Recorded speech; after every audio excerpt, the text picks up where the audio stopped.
Well, I am going to get us started. Hi, everyone. Welcome to this quarter's Women Working Calling webinar. It's great to see so many of you. My name is Joanna Meyer. I am the founder and executive director of Women Working Calling, which is a national initiative of the Denver Institute for Faith and Work. So I'm joining you today from Denver, Colorado. But we have a group of women from all over the country joining us for today's webinar, and it's a gift to see so many of you. Women Work and Calling exists to fill a discipleship gap that many women experience. We receive such great training in our faith communities to know how to walk with God and how to have rich relationships, but often there's a real absence of discipleship around our leadership in public life. And so for the last 8 years, Women Work and Calling has really worked to equip women for godly influence in all of the roles that we fill. And my great joy has been seeing that conversation grow.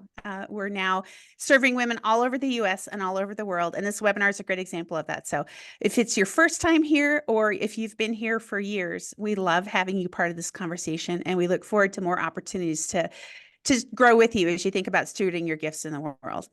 And today's topic is especially important because we're talking about how we navigate change in our working lives. I want you to take a moment and reflect on the last time you felt overwhelmed by the speed of change in your daily work. Maybe you have a role that you have filled for years at your company and the position was eliminated through a merger or acquisition. Or maybe AI is the hottest thing at your company and your employer is asking you to integrate it in your work, and learning a new technology just makes you want to crawl into a hole. And you're thinking about, how do I show up and be enthusiastic about these changing processes at work when it just doesn't feel good inside to navigate it? Or maybe it's just the crazy juggle of trying to be a working mom who really cares about your job and you care about your family, and the stress of navigating both just wears on you day to day. Change is inevitable, and the speed of the change we experience just keeps increasing. So the challenge for us is to gain new skills to know how to better navigate the changing environment that we're in, which is why I am so excited by our guests today. They're some of the best thinkers I know, and women of great leadership and professional experience to be thinking about how do we navigate change. So before we introduce our speakers, I want to give you a couple items of housekeeping. For those of you that are not our guest speakers, if you would mute yourselves and turn off your camera, we'll have an opportunity to turn our cameras back on later, but that just keeps us from being distracting to our speakers. And I would love for you to feel like you can be participating in today's conversation. So at certain points during our conversation, we'll cue you and would love for you to be engaging us through the chat. We want you to be able to submit questions at any time for our speakers. And I'll also have some very specific questions for you. And so our first question is, in what ways are you experiencing change and the pressure that comes from it in your daily work? So leave us a comment in the chat, and then we'll have a chance to respond to it. So our speakers today are my dear friends, Michaela O'Donnell and Lisa Slayton. They're the authors of the book Life in Flux, which we'll show you in just a moment. Actually, we can show it to you now. Michaela is the executive director of the DePree Center for Leadership at Fuller Seminary. She's a speaker and consultant. She authored another book called Make Work Matter, and helped form, wow, I can tell it's after lunch because I am stumbling over my words. She helped found Long Winter Media, which is a branding and production company with her husband, Dan. So she has entrepreneurial experience. Lisa Slayton is our other expert today. She's the founder and CEO of Tamim Partners, LLC, which is a consulting organization that helps leaders grow into coherence, meaning, and contribution in the midst of complexity and uncertainty. She's the perfect person to be writing on this book. She previously served as the executive director of the Pittsburgh Leadership Foundation and is on the national board of Leadership Foundations Network. Okay, so here we're getting some comments already. Keep telling us what type of change you're experiencing in your daily life. Oh, you're learning how to produce a podcast. That's awesome. Oh, Naomi, that's my colleague, Naomi. She's doing a great job producing our podcast. Mallory, you're working at a public library. Yeah, I've heard that from a number of people working in libraries, that the social dynamics around that space have really changed as you serve clients and also interact with the public at large. So we'd love to know, what types of change and pressures from that change are you experiencing in your work? So a question for both Lisa and Michaela.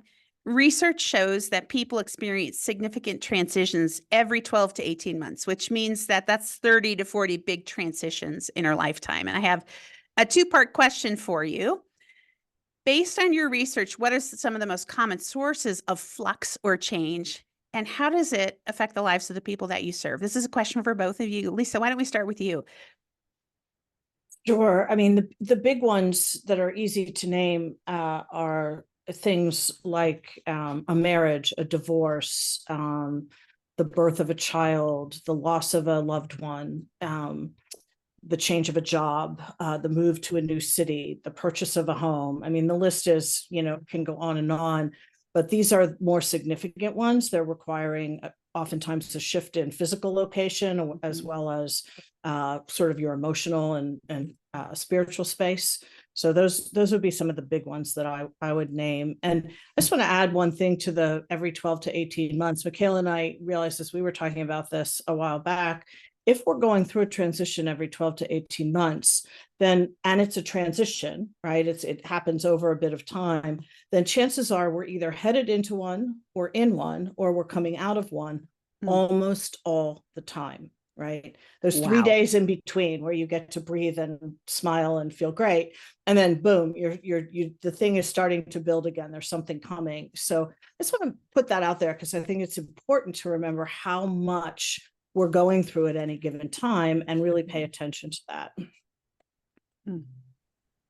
Yeah, I mean, Joanna, first of all, hi. It's good to see you in this context, and thanks for having us. As you know, but it's worth saying in front of other people, am a huge fan of Women Work in Calling, the work you do, and how you're distinctly supporting what you so eloquently describe as a discipleship gap. So I just, thank you for your work. Yeah, I'll start with the second part of your question, like how does it affect the lives of the people that we serve? And it's a lot. It's a lot. And there's layers from just anxiety to uncertainty to isolation, and these things can happen on a bunch of different layers. The things that are catching my attention, certainly all the ones that Lisa named, but I also feel like there's like when we have transitions stacked on top of transition. So I'll speak super personally. We're recording this in October. Last month was September. It was back to school for my kids. At work, there was sort of like, oh, there's structural changes looming, not actually happening, but looming. Somebody I know and love deeply is transitioning out of their role, and that impacts me. And all those are happening at the same time, and that's a lot. And so the number one way that we see this, both Lisa and I have talked about this impacting people, is if we don't have the space, and if it's not, the space isn't built in structurally, if it's not built into the relational fabric of our life, if we don't have the skills to process and look back on what's been happening or even name it in the moment, it just kind of all stacks up and bottles up. And the imagination doesn't need to go very far to wonder what might happen when everything's bottled up. Yeah, I think about the pace of daily life, and it's easy to fall into the assumption or a cultural norm that we're supposed to be living as far into the boundaries of our life as possible, that there's no real margin, that if you're going to be productive, you have to be engaged and working and making something happen all the time.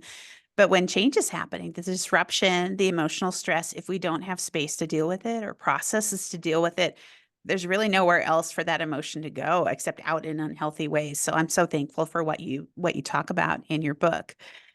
I wanted to show a slide that is representative of your approach to change. Namely, if you would show the next slide. Throughout the book, you talk about the contrast between common postures and uncommon postures.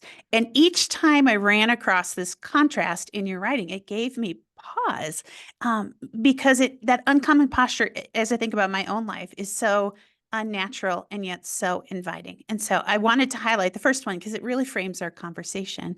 You talk about a common approach and posture for navigating change is to take it as a formula, like give me the steps to follow. I'll just follow the plan and I'll get it done.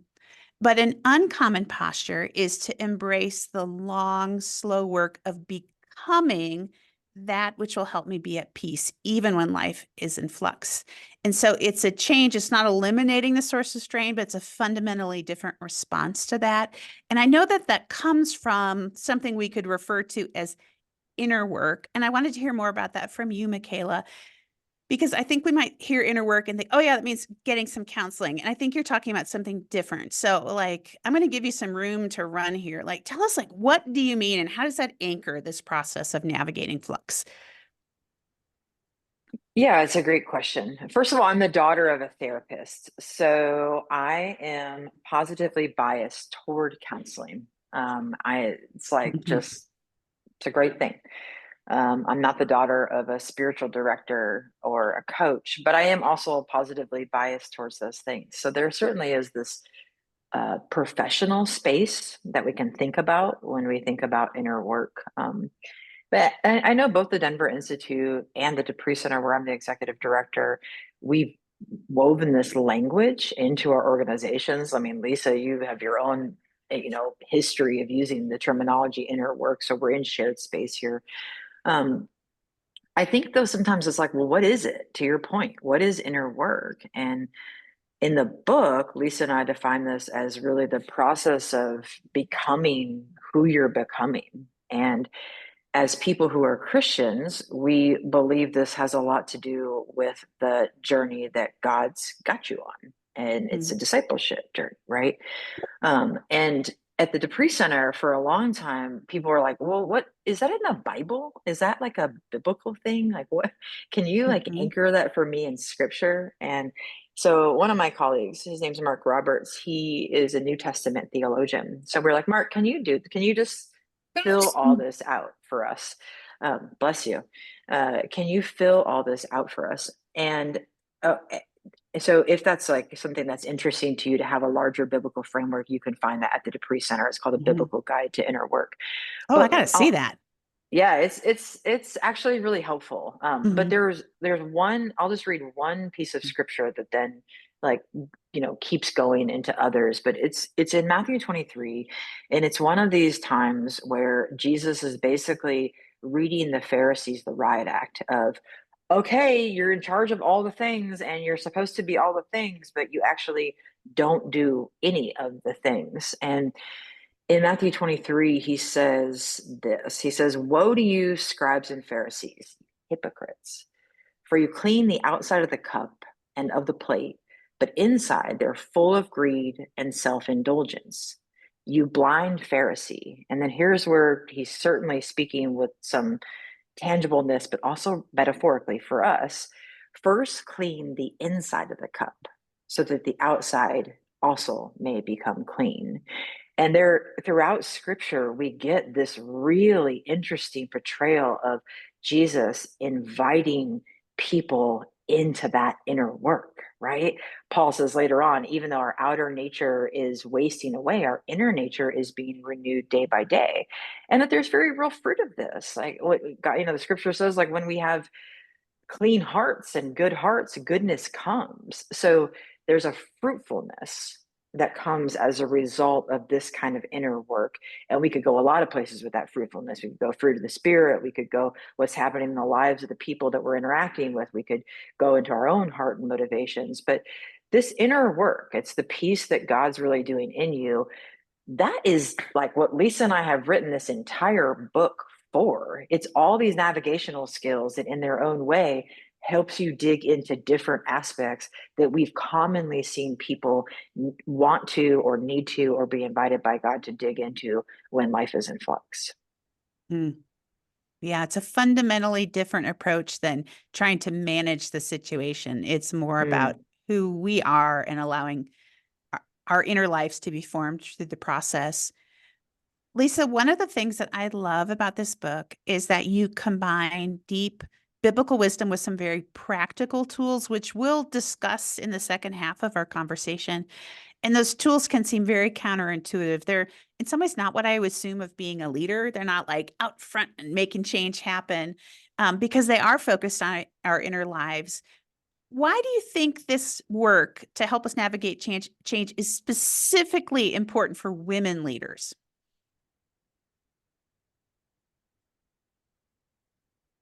Oh, Lisa, we can't hear you. Oh, sorry. I There had we a go. barking dog a minute ago, so I turned my mic off. I think specifically for women leaders, I can certainly speak for myself, and I think I'm pretty sure Michaela shares this from her own experience.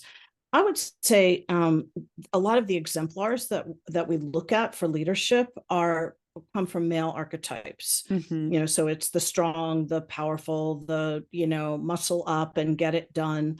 And I'm not sure that's great for men either, but I think specifically for women, we're constantly trying to kind of lean in and be part of a system that wasn't designed for us to be successful in, because it was designed for and by the people who have been in charge of it for a long time. And that could be any system. It could be a church system, it could be a business system. I think for women, the work, I've been working with women for years. I did a cohort almost 20 years ago now for a group of women in a very tough corporate environment.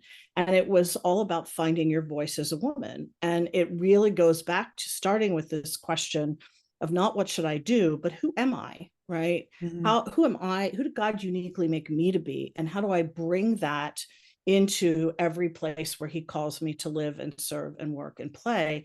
And for women, my deepest heart's desire is that they can do that deeper work of saying, okay, here's who I really am, and here's how I move when I'm bringing my best to my people, to whatever, let's stay focused on the workplace.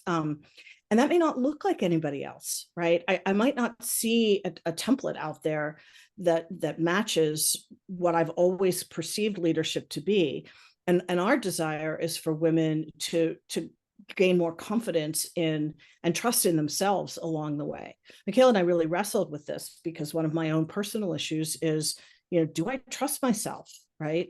And she's like, we have to learn to trust ourselves. And we had lots of dialogue around this as we were writing this chapter. And, in the end, the conclusion is, yes, I can learn to trust myself. I want to trust God in that process as well. And what I'm hearing and seeing and observing about myself and others can be leaned into. And I mean, that's the deepest and I think most challenging piece for many women is they don't have great role models, and they've got a paradigm or an archetype of leadership in their minds that is never going to align with who they actually are. And so we're always stretching outside of what should be sort of foundational for most women. We're looking for this, deeply humble but very confident way of being and moving in the world. And I want that for women across, every spectrum, so that they can show up, not perfect, right? We're not talking about perfectionism, and we're not talking about being able to do all the things. We're talking about, how do I do what's mine to do, and who did God uniquely make me to be in the midst of that? Was thinking about a conversation that I had with myself last night, where I was looking at an attribute. I was actually thinking about being cool. And I was having, how like you brush your teeth in the bathroom, and this actually relates to my leadership. I thought, I just was sitting with it, and I was like, I don't think I'm cool. And I was like, I don't think I ever have been cool. You could have met me in junior high and thought, she's not cool. I still am not cool. And it was one of those things I had to wrestle with myself, where I'm like, I think being seen as cool is going to be harmful to me in my leadership and my impact in life. And so I can just put that particular attribute to bed. I'm not going to chase that. I am going to chase other things. I want to be winsome and inviting and relevant and wise and available, but that's not the same thing as being cool. And so that sense of knowing who you are, to me, that feels like an uncommon posture in this day and age, and also a really freeing one when I came to that conclusion. And so I'm guessing for the women who are sitting on this webinar with us, there probably are some adjectives that you could put to rest that will free you up to do the healthy work that you need to do. Yeah. Yeah, I think that's very fair. And by the way, Joe, I do think you're a little cool. I'm not sure. I'm not sure. Yeah, I'm not sure deciding that while you're brushing your teeth is the best idea, because I don't know that anybody looks cool when they're brushing their teeth. No, but I'm not cool by certain standards. Well, so whose standard, right? I mean, I think that's part of the question is, who are we allowing to set those standards and give the framing to those things, because that may not be a wiser, healthy voice that we want to listen to. Yeah. It's so funny. Mallory just left a note in the comments that she was thinking the same thing about herself and coolness, or maybe it's redefining what cool is. But isn't it funny how there are certain standards name, it probably is different for all of us of like, you kind of say like, well, I'm just never going to be that. And you go, well, what are all the things that I am going to be? And Mm. just live into that. But that's part Yeah. of that inner journey, that inner work. So Yeah. I wanted to ask about 3 specific practices from the book. I'm going to recommend the entire book to those of us that are watching this webinar. It's rich and countercultural, and it's an invitation to a different way of navigating change in our life. But we wanted to focus on 3 that you have said really resonate with the audiences that you're engaging with. And so we'll talk them through. We'll do some practical application. And the first one is the idea of checking our speed. The three practices we'll be talking about how do we check our speed, how do we let go, and then how do we stay in our headlights. And maybe before we dig in too much, I'm going to ask Lisa to just give us a brief explanation of a metaphor of being in a boat on a foggy day that you use to anchor. And that'll help, I think, make sense of the 3 points we're going to do. Would you briefly tell us about that metaphor that has anchored your writing? Sure. Yeah, it's at the very beginning of the book. So it's a true story, actually, of my husband when he was in high school, which was back in the late 60s. And he was out on a boat on the ocean. We go to Maine in the summer, and he grew up going there. And the activity there is primarily kind of tooting around in the boats out near the islands and getting off on the islands and whatnot. And he was out with a couple of his friends. Now, picture in your mind, this is a 17-foot boat with a not very big engine on it. And they can still see the coastline, but they're pretty far away. And in almost an instant, which happens often in the area where we spend time, it went from being a blue sky sunny day to dense fog, literally the kind of fog where you can't see your hand in front of you. And, we had 2 friends on the boat. He was the most seasoned at 17. He'd been on boats most of his whole life at that point. And the move, the knee-jerk reaction is to put the boat in gear and just go, like, get me out of this fog as quickly as possible. But the counterintuitive move is, and you would only know this if you had spent time on the waters up there, is to actually stop and cut the engine and listen, because there are markers, sound markers, that come from the foghorns and the bell buoys along the coastline that mark, where the islands are, where the rocks are, the safe channel to get back into the harbor. And if you know those sounds, they're all different, right? They all have slightly different tones to them.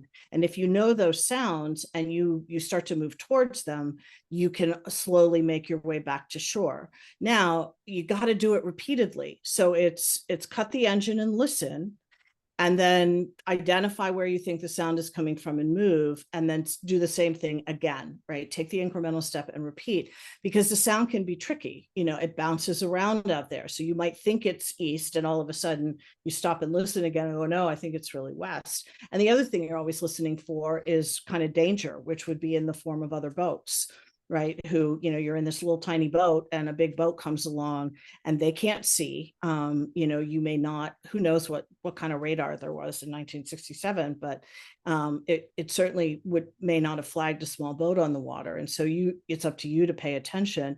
And so the move is literally cut your engine. You don't want anything to disturb the noise. Listen, identify the sound, and then take one small incremental step and do it again. And they did that on repeat for quite some time before they came across another boat who helped them, and then ultimately made their way to shore. And I think it's very counterintuitive to do that. The knee jerk is put the boat in gear and let's find our way out. But on a limited tank of gas and not knowing where you're going, you could end up further away and not closer. You could end up drifting, which is very dangerous if you run out of gas, because then now you have no control over where the boat's going. So there are lots of reasons why this is the wiser way. It's just not the intuitive or common way of doing it.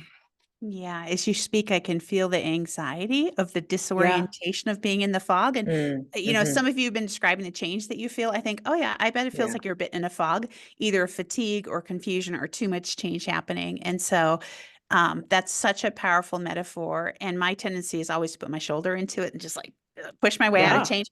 And the uncommon posture at the heart of our conversation is that sense of stopping, doing the inner work, navigating slowly. And so checking your speed is at the heart of it. Michaela, I want to hear from you because I just see near constant pressure to move quickly, to respond to change, to keep up, to gain meaning through our work. And I'd like for you to elaborate on that. How does scripture offer a counter perspective to this way of living? Yeah, that's a great question. And it's a good story no matter how many times I hear it. Mm. I think one thing that's important to point out about Roger is that he wasn't born with the ability to know to stop. It was a cultivated instinct. It was something that came over time. It came from being in a place. It came from his own formation as a person who knew how to be in that place. And so that we're using this phrase counterintuitive a lot. And the question is like, well, how do I get those postures? It takes time. It takes people. It takes disruptive frameworks and saying, wait a minute, that's even like you're doing, Joe, is like women work in calling. It's like, gosh, like women have a place in the redemptive story of God. And of course they do, but our work is part of that. Even that right there, like sort of subscribing to that puts us on a path towards some counterintuitive choices. So just to kind of affirm and name that. Yeah, there's a lot of pressure coming from a lot of places. I think about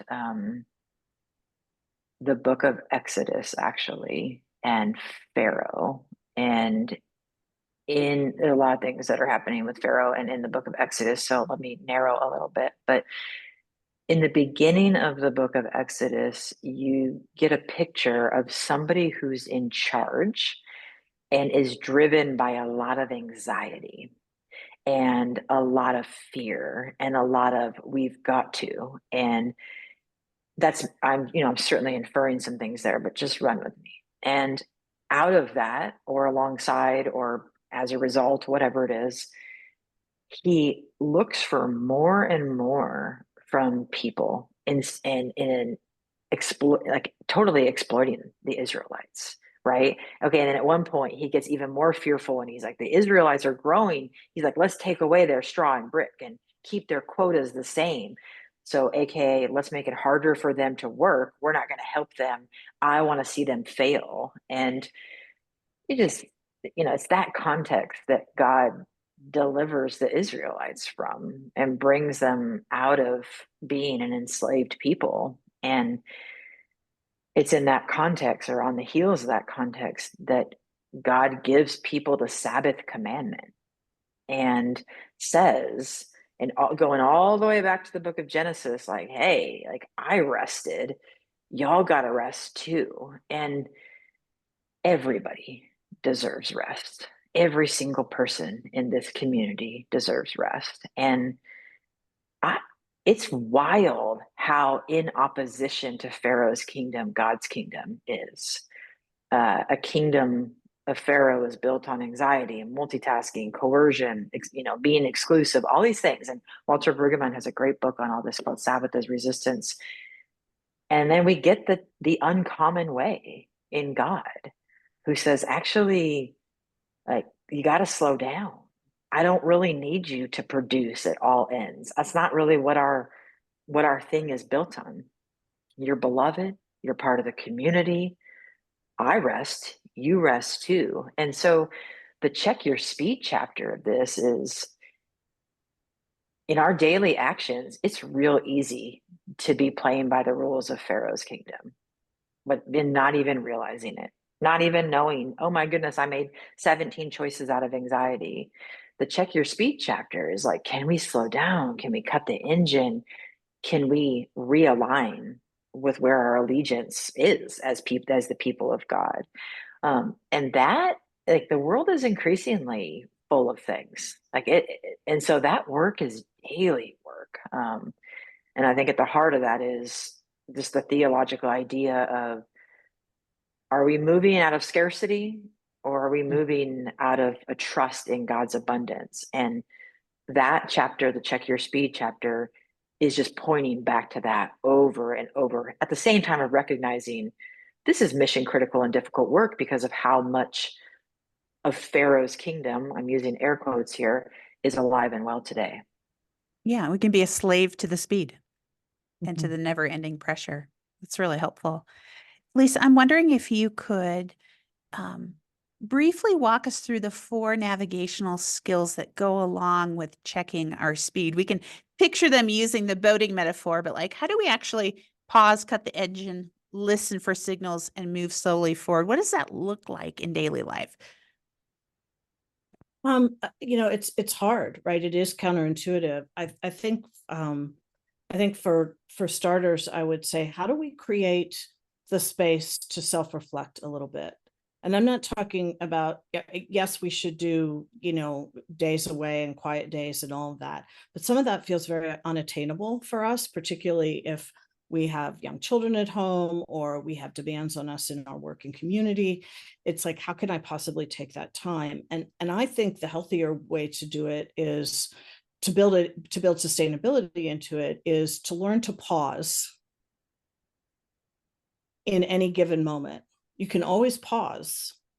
And when we feel that anxiety coming up, the most simple thing you can do is to pause and take 4 deep breaths. And when you take 4 deep breaths, you're actually, there's neuroscience, brain science behind this. You're actually reoxygenating your prefrontal cortex, which is the part of the brain that starts to shut down when anxiety comes up, right? And then we react. And what we want to help people do is move from reaction to response. So in that, you're asked to make a decision on the fly, right? You can say, hey, I just need a minute, take your deep breath, give yourself an opportunity to, even for a moment, self-reflect. And now you're building new muscles, and you're also probably going to be able to respond differently, right, over time. I think it's, cutting the engine days, those are hard and they're necessary, right? So really stopping and saying, okay, how do I go take a walk for an afternoon, or go, work in my garden for some period of time? That's a different kind of work, but it gives you some mental space to really say, okay, listen, what is going on around me? I had a conversation with so-and-so yesterday, and I heard this. I read a little scripture this morning, and this popped up for me. And now you can start to see and connect those patterns. And what's the signal? And the signal, my learning over, 35 adult years of attempting to walk in the footsteps of Jesus, is those signals are usually not 5-step plans. Those signals are small next steps. Go talk to this person, or, so-and-so reached out to you. Why don't you pay attention to what they're up to and try and learn from them? And I think that, the smaller the step is, can we all, let's just do it right now. Just pause for a minute, sit back in your chair and take 4 deep breaths. Feel your body, feel the seat underneath you. Most of you, I assume, are sitting down. Put your feet on the floor. And as you breathe in, you're lowering your own anxiety level.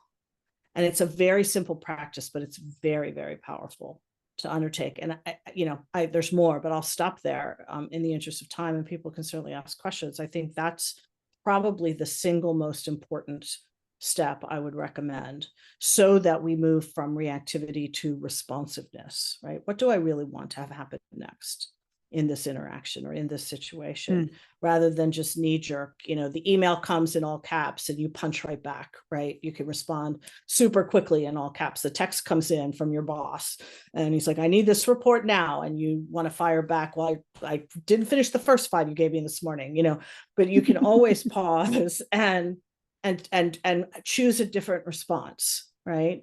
And the response in that case might be, great, I'm working on the other 4. Tell me what your priority is, right? That's a response rather than a react, right? And he may not know, he may not have a good answer for you, but you've given yourself a little breathing room. So I hope that makes sense. That's as simple and basic as I can get it. It's very powerful. We certainly didn't invent that, but in my own coaching practice, it's one of the very first things I help leaders understand how to do. Yeah. Yeah. Even that sense of knowing how to just respond versus react is so huge. I haven't mastered Yeah. that yet. The second principle we want to talk about is the idea of letting go. It's not only the song from the movie Frozen, but it's a fundamental towards life. And I wondered if oh, good. I was making sure that I wasn't on mute. Sorry, you guys. Lisa, I want to hear a little bit more from you, and then we'll go back to Michaela. Why do you think this idea of letting go is just so critical to how we navigate change? And in a second, we're going to talk about kind of your three circles of influence that help kind of illustrate what that. Yeah, this has been a core part of my own work for many, many years. I feel like I keep relearning the lesson and I get a little better at it incrementally over time. I am wired. I'm an Enneagram 8. For those of you who know and are familiar with the Enneagram, it helps me to understand that I am perceived often as having a high need for control. I think there's truth to that. And I think for me and for many other Enneagram 8s, it's less about being in control and more about not being controlled, right? And so I take the wheel, right? I will step into any leadership vacuum that shows up just naturally without even thinking about it. And so part of my own work is to step back and say, and we'll talk about this in the last practice, the last navigational skill, is this mine to do? Should I step into this? And I can take it all in. Take hold of it, right? And when I do that, I'm actually reducing how I'm empowering the people around me. There's a great book, the title says it all. It's called The Responsibility Virus, right? And I think many of us have it, which is I take on way too much responsibility. And by doing that, I'm not actually empowering other people to take responsibility for the things that should be theirs to do. And part of letting go is learning to grieve, right? It's really learning and understanding how we can learn to grieve people and places and seasons, so that we can release. I think we as Christians in the West, particularly in the more evangelical space, I would say kind of suck at grief and lament. And I think we need to recultivate and recapture some of that capacity. And it's healthy. And grieving does not, by the way, mean that you bring closure to things. Michaela and I did a ton of research and learning around grief through this process. And one of the resources that we both loved was a book called The Myth of Closure by a longtime grief researcher named Pauline Boss. And Boss says, there is no closure when you've experienced a loss. There is integration, and we learn how to attend to our pain differently, and it changes over time as our life circumstances shift and change around. But we don't close a loss. We don't put a pin in it and assume that it's done and over. And if you've ever lost particularly a person that's very important to you, that's true. The grief doesn't go away. It changes over time. And, for someone to assign a set of steps to say, here's how you close it up, it just doesn't work very well. So my own work has been grief work, right? And we talk a lot about that in the book. I think for both of us, we've learned the hard way that that's necessary work to do, and to really pay attention to what am I grieving in this situation. Yeah. Michaela, I'm going to ask you a question about grief in just a second, but Naomi, if you would show the next slide, one of the most helpful tools that our team has learned from Lisa that helps us identify what we need to let go of is just understanding these three circles of influence. It's inspired by Stephen Covey's work and it's been adapted for years, but it illustrates the difference between what we can actually control in our lives, which is a very small number of things, areas where we have influence, and then areas where we may have concern about it, but we really have no ability to impact them. And being able to distinguish between those three levels actually helps us identify a lot of things that we can let go of.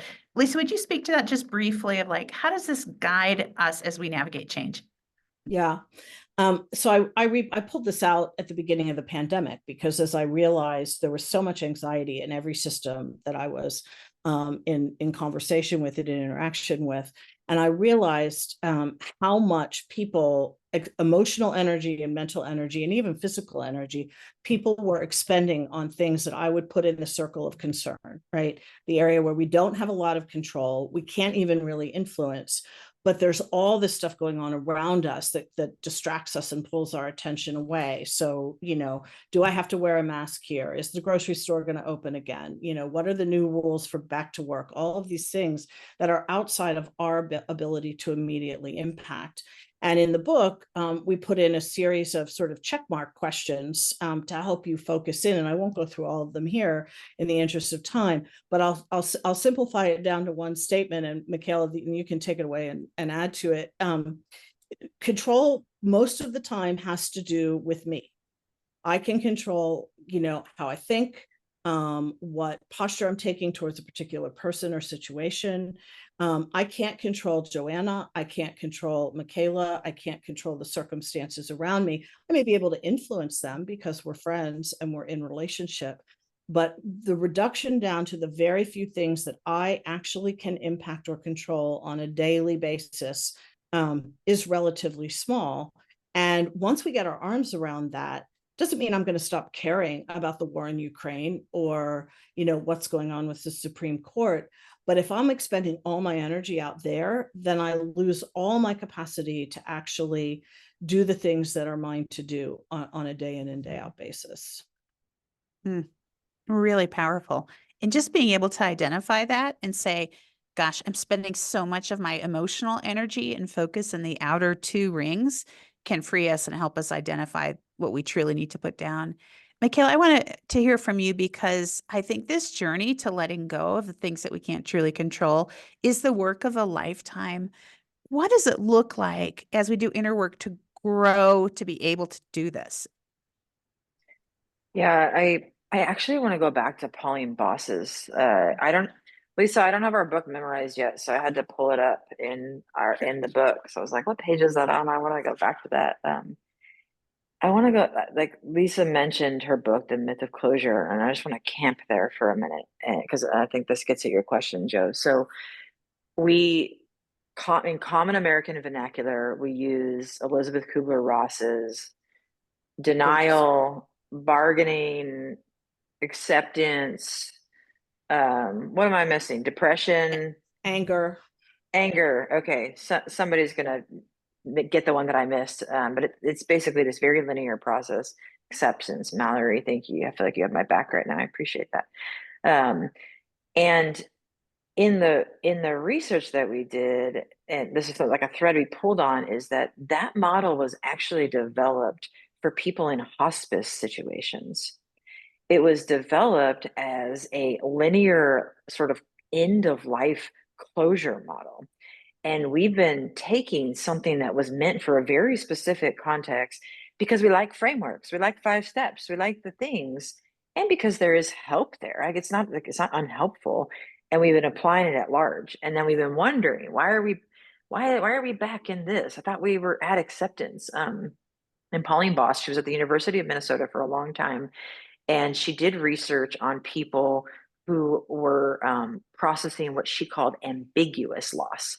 So this was loss that never quite resolved itself. I think about my grandfather who had Alzheimer's, and the last 20 years of his life, he was not the person that my mom or my grandma or anybody in my family knew him to be. He was there, but he wasn't there. Or you think about somebody, an alcoholic who behaves quite differently when they are under the influence, and that person's grieving the relationship that's there. Just these things that, like, gosh, we just can't tie them up. And so what Boss did was she came up with another list, and her list was different and not so linear. And to me, I see a lot of hope of the Christian story in here. And this is her list: make meaning out of loss, relinquish one's desire to control an uncontrollable situation, recreate identity after loss, become accustomed to ambivalent feelings. Woo, that feels hard. redefine one's relationship with whatever or whomever they've lost, and find new hope.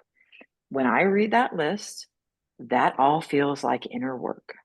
That feels like the work of people following in the footsteps, like Lisa said, of Jesus, trying to do just a little bit different than it was the day before, and recognize that sometimes grief never goes away, and that our relationship to what has happened, that's the thing that we're trying to grow into, or ask God to, bring us new revelation around. But it's just when really tough stuff happens, letting go of the tough thing, that's actually not the inner work. The inner work is redefining the relationship. And I don't know how you find new hope and make meaning out of loss and do that kind of redefining. I don't know how I would do it, I should say, without like my Christian framework, without the belief that we are Friday, Saturday, Sunday people. Fridays come, it's horrible. I hate Friday. I hate the death part, but God, like, death is God's vehicle. The hallelujah of Sunday morning only comes when we endured the waiting, the ambiguity, which required the thing that was hard in the first place. And so again, that framework, that I think our Christian theology helps us be able to do that kind of work that Boss is talking about. Yeah, I don't think we talk enough about the grief that does come with change. I think about friends in their own professional journeys where a friend who spent years training for a specific kind of work, and the industry had changed enough that when she became credentialed and ready to work in that field, she didn't want to do it anymore. And she's incredibly talented at the way that industry used to be. She's made for what she trained for. It's just that work doesn't exist anymore. And so there's a real grief in that. And she could get busy on re-careering and doing all the personality assessments and getting a career coach. But if she doesn't grieve the reality of what that is, and even a mismatch with her giftedness and the work that she can do, she won't be able to move forward in freedom. And so it's such a important process.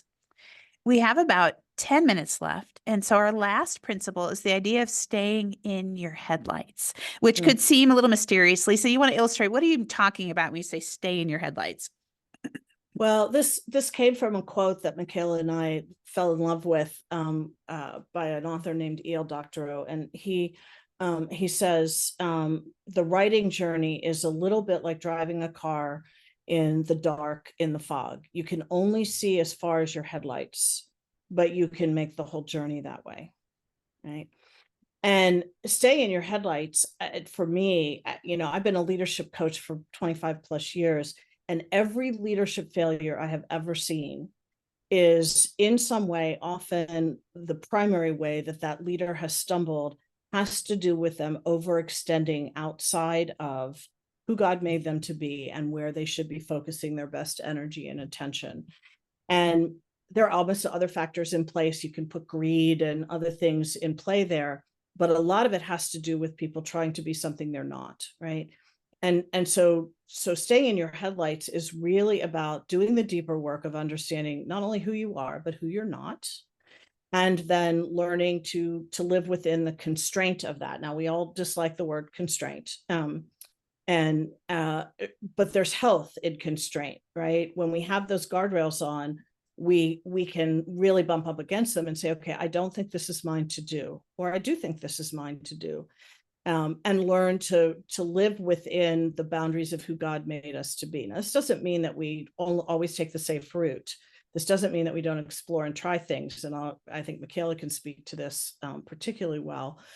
It does mean that we have to really pay attention to the core people that we've invited into our lives as we're making particularly bigger decisions about our work life, our family life, to say, is this mine to do in this season? It's easy to say yes.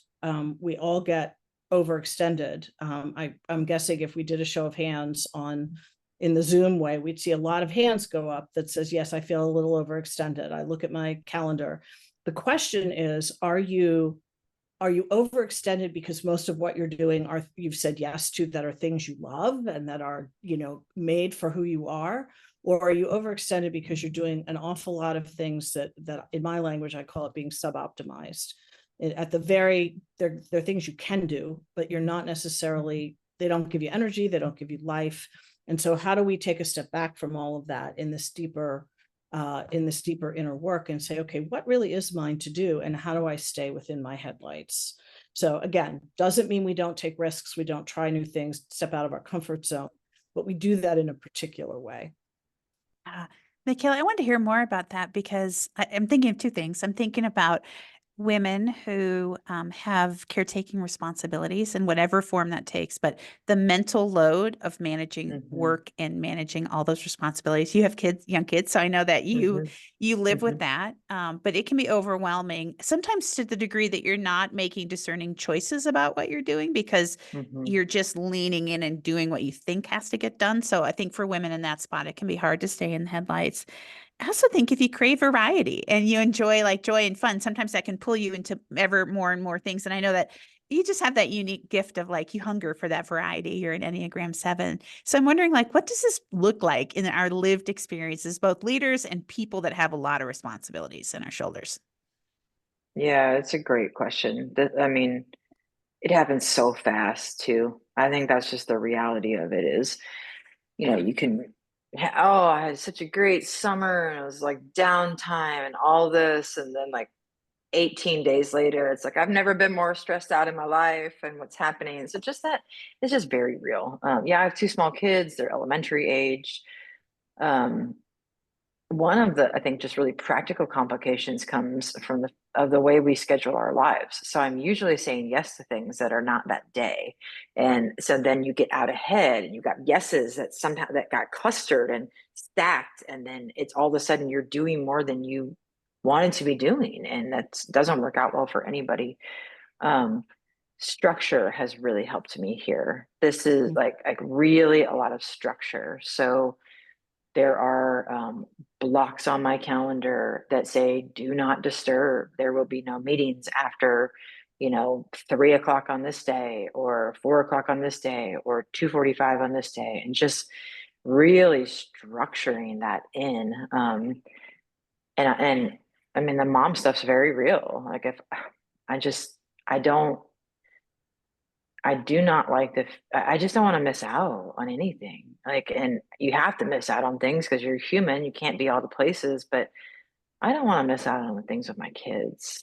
I don't want to miss out on these tender moments of watching who they're becoming and having that side conversation. And so there was one point at which I felt like, oh my gosh, I've just overextended myself and I'm missing out on those moments for this, whatever it was, 2-week period. And that's when the structure came in. I think beyond the structure, I now have rules of I have to pause. I cannot react to questions about my time. I cannot. Somebody asked me today, would you want to be on the board for this? And in my inside, I was like, yeah, that's what I want to do. And on the outside, I was like, I'm not going to tell you no today, but I'm not going to tell you yes. I'm going to need to really go away and think about this and spend some time in consideration. And it just like feels good. And I would say probably half the time now I circle back, I'm like, those are actually no's based on some of the stuff Lisa was talking about who we're made to be, what should we be stewarding, et cetera. So this is active for me. It's live. It's real. I'm just speaking out of personal experience, saying there's some weeks where I'm like, I feel like this is going well. And there's other weeks where it feels like it's a total train wreck. Yeah, and just what you're saying, that staying in your headlights is such a short distance in front of you. And I think, there's the value of having a big picture of knowing where you're going, having a mission statement for your life. But in the actual dailiness of it, having the courage to just go little by little and make the right decisions and being super keyed into the details. And like you said, just pausing to think. Like I think about that today. I pushed a decision off for 6 weeks. I actually told someone, I said, I'm not going to be in a clear headspace until mid-November to come back and talk to you about that. And I don't normally do that. I often feel the pressure to answer right away. And it's incredibly freeing just to push it out until you feel like you have the space to make the decision you need. I know that doesn't apply for every circumstance in life, but to the degree that you can close it, it really helps. Did you have something you wanted to share? I saw a book in your hand. Yeah, just a quick comment to kind of take what you both have said and take it further, mostly because I'm older. So I serve on one board right now, and I've stayed on that board for some very particular reasons, but I've served on quite a few boards, advisory boards and nonprofit boards over the years. And what I've learned is I'm a terrible board member. And there's some reasons for that, which have to do with how I'm wired and the level of engagement I want to have with an organization that I sit on the board of. But nonprofit boards are not an ideal environment for me. And so if a request like Michaela's, came to me, I would almost be able to say, after years of experience and years of saying yes, yeah, I'm not who you want on your board, right? I'm not a great board member for these reasons. I'll help you find someone, or I can advise here and there, but to actually be on your board isn't a good fit for me. That took a lot of years of having said yes and learned the hard way. Why am I so frustrated? Why am I so annoyed every time I have to think about this particular organization or team of people? And I was learning about myself that allowed me the freedom to say, no, it's not a good fit for me. And there's some ego to that too, of just being like, this feeds my ego to step into this role or say yes to this opportunity, and the ability to say, nope, even in small defined ways every day, that's not going to help me. Michaela, did you have something that you wanted to say? We're down to our last little bit. And so I wanted to give you a chance to have a final word. Yeah, I actually wanted to offer. So one of the things that Lisa and I did in the book was we ended each chapter with a prayer for that navigational skill. And so if it's okay, I want to close in a word of prayer. I won't read a whole one. I'll just read a part of one for everybody who's wondering how long I'm going to go.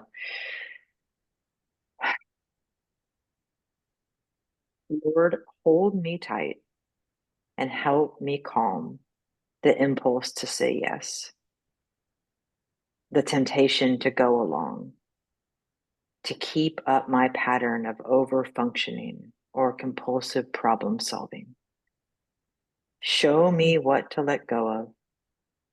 Help me take deep breaths and help me to focus on what is mine to do. Amen. Amen.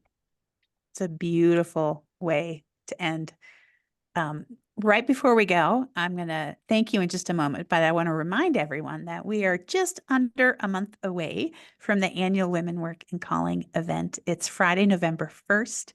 You can join us here in Denver, Colorado. And if you're thinking about doing that, get your ticket quickly, because we're looking at a sellout happening in the next week or two. So don't sleep on getting your tickets. But we also have a host sites. I forgot. I'm showing our San Jose host sites. We have 17 host sites around the country. So there may be a location near you. You can find it at the Women Work and Calling website. We list all of the places where you can join us, and then online anywhere in the world. It's just going to be a really fun day together. You know what's funny is I realized I pulled up the graphic for our San Jose host site. So the Denver time runs 9 a.m. to 3 p.m. If you're on Pacific, it runs 8 a.m. to 2 p.m. I'm like, why is the time wrong? But it's going to be an amazing day of learning together. Michaela will be on stage leading one of our sessions at the event. So just a rich opportunity to continue this type of conversation and learning. We'd love to have you there. So Lisa Slayton, Michaela O'Donnell, thanks just for the lived experience and the wisdom you're bringing to us. We will follow up with an email with a replay of this conversation, links to every book mentioned that we can remember, and also some more resources for you. Oh, you know what? There's a free download of how the Enneagram affects how you respond to change that's available on the website that accompanies the book. So we'll make sure you have a link to download that if that intrigues you too. Thanks, everybody. What a gift to be with you today. Thank you.